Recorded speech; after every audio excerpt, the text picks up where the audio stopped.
Hello, I'm Pamela McClam, Realtor at DeHannis Real Estate Services, and welcome to my YouTube channel. This is my second YouTube video, and I am excited to bring to you some information about the real estate business and about dealing with real estate agents and customers and clients, the whole 9 yards.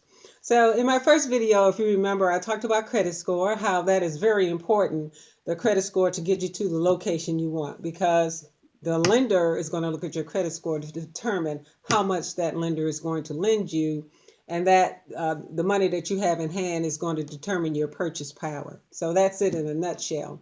So when you find your real estate agent, which is going to be your next step, you have to remember you're going to be meeting face to face with your real estate agent, and that face to face meeting is going to be sort of like an interview. You all are going to be interviewing each other, finding out how your real estate agent likes to work, and your real estate agent is going to find out what it is you're actually looking for. Also, what kind of buyer you are. Are you in a hurry? Do you have time to look at a lot of houses? Although it's really recommended that when you go out with your agent, maybe look at perhaps 3 houses at a time, because you may not remember each property that you've looked at. And you also want to take a little notebook along with you, so you can jot down the things that you like and didn't like about each property that you see. So once you meet face to face with your agent, you all are going to be talking and getting to know one another.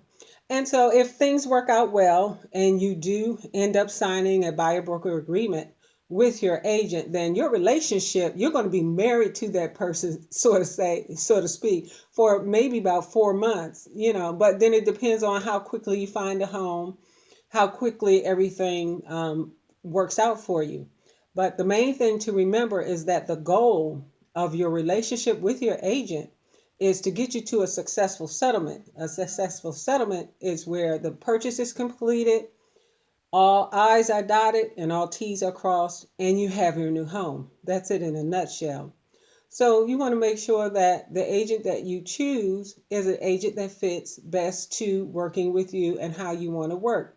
Also, if you are a person, you may have a job that's very demanding, and you may not be able to look at homes, during the day, because your job, you may be an evening person or a weekend person.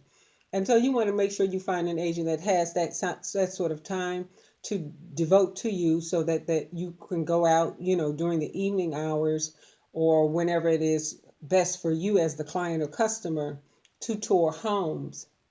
Also, you want to uh, ask your agent if your agent is a full-time agent or part-time agent.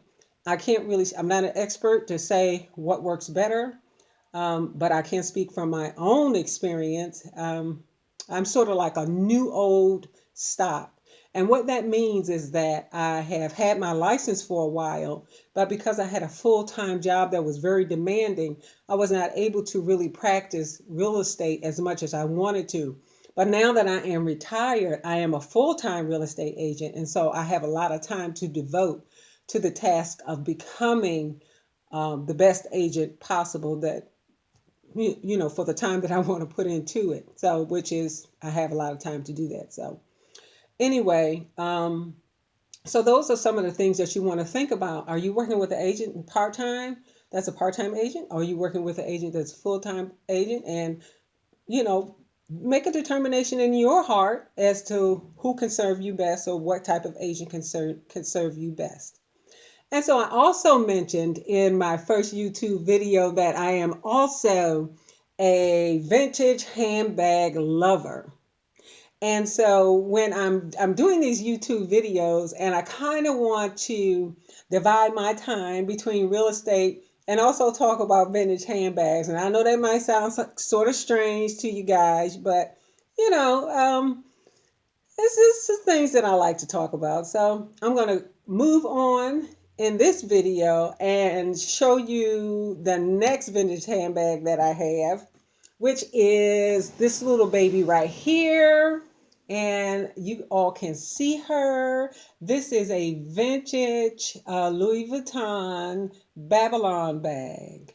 And she is a tote bag, very beautiful, as you guys can see. She also has feet on the bottom.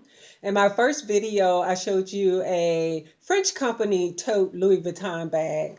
This is not a French company. This is actually, I believe, either made in Spain or France. Louis Vuitton bags are made some USA, some France, some Spain. So it depends on where the bag was manufactured. But I've also added some embellishments to her to bring her out, make her beautiful. And the one thing that I did talk about in my first video is vintage handbags, just like real estate, they go up in value over time. So a lot of times when you purchase something vintage, a lot of people purchase these bags as investments, or they buy them brand new from the store, and they are, investments. So somehow in my mind, they all kind of work together. Real estate, vintage, old properties, how they come together, fixer uppers. When you have a house, you may be a buyer looking for a home that needs some work. Sometimes when you purchase these handbags, like this one I purchased on the pre-love market, and she didn't look this good when I first got her, but I put some work into her to get her to look this way. And so now she's just beautiful.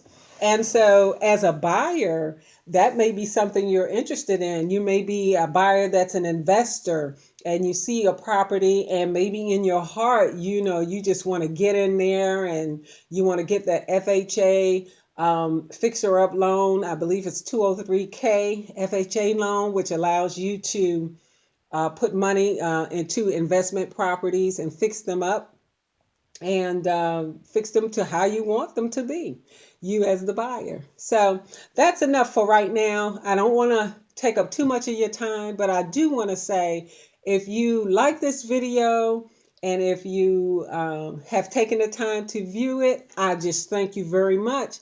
And again, my name is Pamela McClam, and I am a realtor at Dehannis Real Estate Services in Waldorf, Maryland.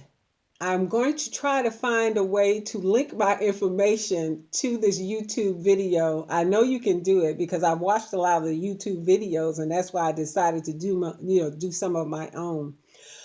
So to everyone out there, please just stay safe. Love your loved ones, and remember, real estate is still very active. So if you are a buyer or a seller and you are looking for a real estate agent, please check me out at Dehannis Real Estate Services. I'll be happy to serve you in the best way that I can. Stay safe. Many blessings to you.